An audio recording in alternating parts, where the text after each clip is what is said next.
India has over 1.4 billion people, but only around 5,000 MRI machines. Most hospitals still depend on imported scanners, machines that are expensive to buy and often impossible to run outside big cities. Over 90% of India's MRI market is controlled by global giants. For Tier 2 towns and district hospitals, advanced diagnostics remains out of reach. This isn't a technology gap, it's an access problem. In Bengaluru, that problem met persistence. After 12 years of research, a Zoho-backed Indian startup called Voxel Grids built what India had never done before.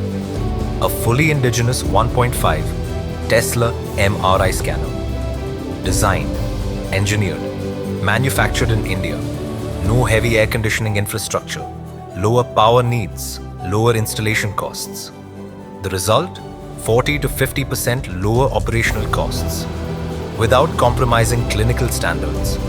Its first deployment now runs at the Chandra Cancer Care Foundation near Nagpur.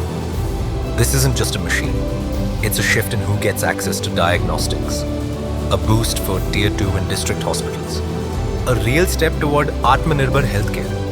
With an initial capacity of 20 to 25 scanners a year, the challenge now is scale, trust, and adoption. But the signal is clear. India is no longer just buying medical technology. It's building it.